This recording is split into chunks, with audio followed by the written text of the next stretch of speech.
Alright, so our weapon of choice for this build is going to be the Ninja Master Sword. Now if you are familiar with my channel, this weapon choice probably doesn't make any sense because I was kind of a Ninja Master Sword hater. However, a handful of you in the comment section argued that the Ninja Master Sword is actually really good. So I gave this weapon a second chance with a new perspective, and as a result, I discovered this extremely overpowered build. Anyways, for curious weapon crafting, I recommend that you go all in on sharpness boost for even more blue sharpness. Currently, I don't have all the slots unlocked yet on this weapon, but this build will still work fine regardless.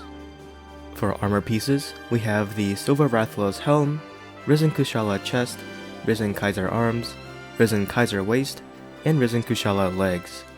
As for curious armor crafting, I mainly just go for an extra level 1 slot, but it is not required.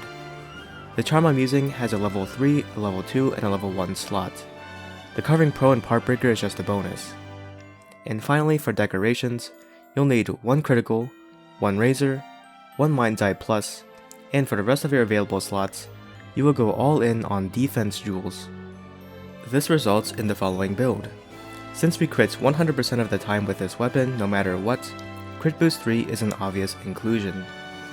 Also, since we crit 100% of the time, we have Master's Touch, and so 80% of our sword hits won't decrease our sharpness.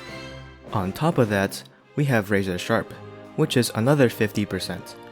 So if you do the math, Master's Touch gives us about 5 times as much sharpness, Razor Sharp gives us about 2 times as much sharpness, and together, we have 10 times as much sharpness. Currently my Ninja Master Sword has 240 hits of blue, so with Master's Touch and Razor Sharp, we have about 2,400 hits of blue. Basically, we never have to sharpen ever again. Additionally, we have Mind's Eye level 2, so we never bounce, just like white or purple sharpness. And really, that's all you need in terms of offensive skills. Because we're using the Ninja Master Sword, we have plenty of room to build for comfy skills. In this case, we are going all in on defense boost, 45 levels of it in my build.